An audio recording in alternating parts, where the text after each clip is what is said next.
So John kept on drumming, Lion kept on dancing, and the clock kept on ticking. Tick, tick, tick. And it was 3 minutes to midnight. John was watching that clock and sweating.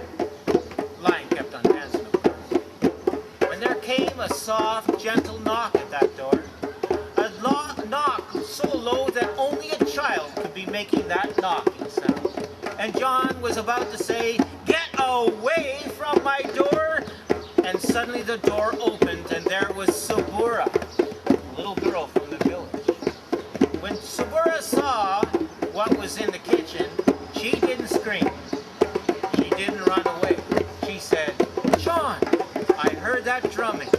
John, you got a lion dancing in your kitchen. How wonderful." "Yes," said John, "and if you get those scissors over there and cut off 12 pieces of the lion's mane, my farm will be protected against midnight. But please do it before midnight." The little girl Sabura said, "Okay, I'll do that." She walked over, picked up the scissors, walked over to the lion, while the lion was still dancing and swaying back and forth. And she looked up into those great golden eyes, the lion dancing, and she said, "This won't hurt a bit." And the scissors went snip, and the clock went bong, and the scissors went snip, and the clock went bong, and 12 snips and 12 bongs later, it was midnight. And a wind came through and blew that drum away into golden mist. And for a moment, there was silence. And Sabura looked up into the lion's eyes and said, "Shoo!" And the lion shook itself and looked around. And it was very hungry, but now there was 12 pieces of the lion's mane in Sabura's hand. And the farm was protected against lions. Lions were a friend of the farm now. And so that lion just ambled out the door, ambled across the yard, into the field, and into the forest, where it had a wonderful story to tell all the other lions. Meanwhile, back at the farm, John was saying, "Oh, Sabura, thank you for saving my farm. Thank you. And now I have the mane of a lion." "What?" said Sabura.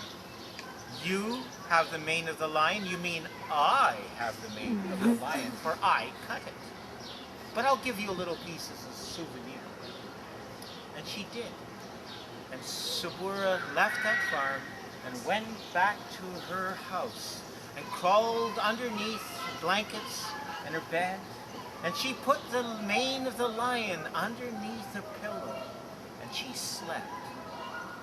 She slept and she dreamed.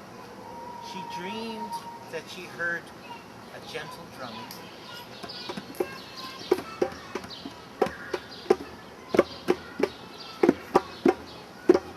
And that gentle drumming was filling the forest. And that drumming that filled the forest was calling all the lions in a great circle. And the lions were dancing in that great circle to that gentle drumming. And in the center of that circle, there was a little girl, Sabura, dancing with the lions.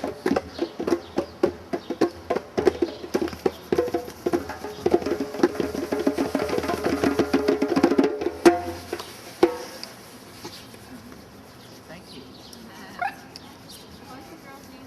Sabura. And when I told that story in Sri Lanka through a translator, the fellow looked at me a bit oddly, because Subra is the name of crow in Sri Lanka, but in Tamil, that is. And I will tell you the bit of what happened. I told that story to a group of 20 children, and I was supposed to have only 4, and 20 showed up. And it seemed like nothing was working, and I didn't know why these children were there. They were not the one. They weren't in the game plan that I've been given earlier in the day. And but I had the inspiration that Shanti started translating as I told this story. And he had a drum, exactly like this. And with the piece, A Little Lion, I was, that actually Sabura had used to create the story, because we created the story together. And the story was told to these children, Tamil children, children of the tiger. There I was telling the story of the dancing lion and a little girl who came to learn how to dance with the lions. And Sinhala means lion in Sri Lanka.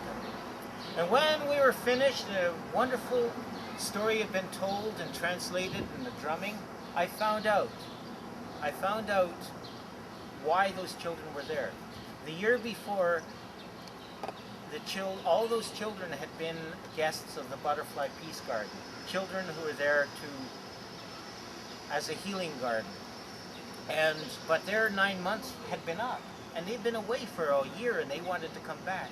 A little girl who gathered all of her friends, traveled across 20 miles of open countryside, past military checkpoints and everything like that, and came to the walled garden, huge walled garden, the size of this park, and banged on the door, and the gatekeeper opened up the door, and, what are you doing here? And she says, we want to play. And so they didn't know what to do with them, they gave them to me. And so we played. And the story I told to this little girl, who's 12 years old, who brought all of her friends, was a story created by a little girl, 12 years old, halfway around the world. And so the circle was complete. And Sabura is now a young woman studying in New York. And those two children are no longer children, they're adults. But the story continues. The story I've just told to you continues. Thank you.